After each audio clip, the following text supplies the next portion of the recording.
So the question is that what exactly is Hashimoto's thyroiditis? That's like, I've never heard of it. What is it? Well, it's actually really important. If you have a low thyroid problem, Hashimoto's is an autoimmune disease where the body attacks your own thyroid.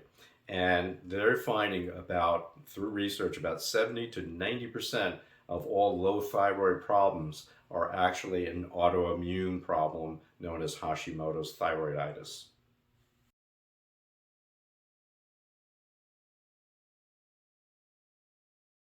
Okay, about Hashimoto's, what are some of the symptoms of Hashimoto's? Well, again, it's a low thyroid problem. So a lot of times it's chronic fatigue. Many women will notice that they get hair loss. Some people will notice that they have thinning of their eyebrows on the side here.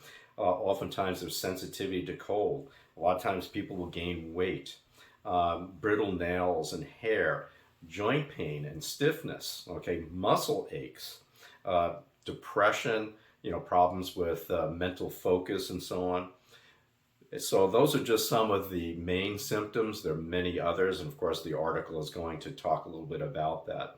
And what's interesting is that the low thyroid or Hashimoto seems to affect women more so than men, and particularly women after they've had, have had a child. They'll notice that they'll have a problem.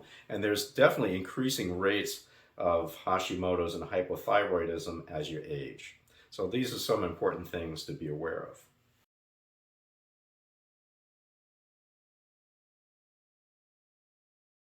How exactly does Hashimoto's occur, or this autoimmune problem where your immune system attacks your own thyroid?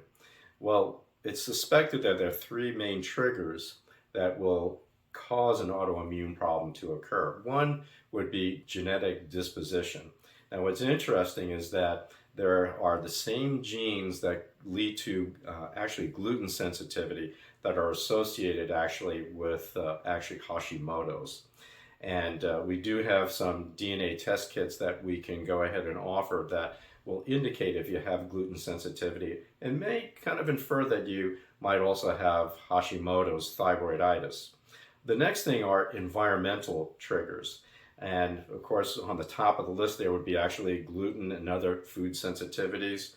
It could be viruses, bacteria, heavy metals, excessive amounts of iodine, and several other causes or triggers.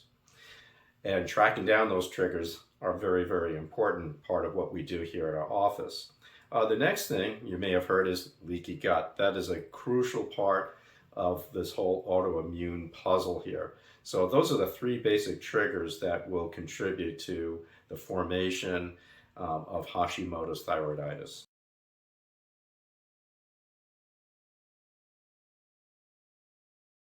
What can actually be done to help with this autoimmune attack on your thyroid, known as Hashimoto's? Well, number one, stop eating gluten. This is very important. They've actually found that they did a study where they had a number of people stop gluten, and they found about a 20% total remission of the production of antibodies to your thyroid just by avoiding gluten. Pretty amazing. The next thing is go ahead and get a thorough blood test, and that would consist of TSH, T3, T4, both total and free, and also reverse T3. And lastly, go ahead and run some antibodies, okay, on your thyroid.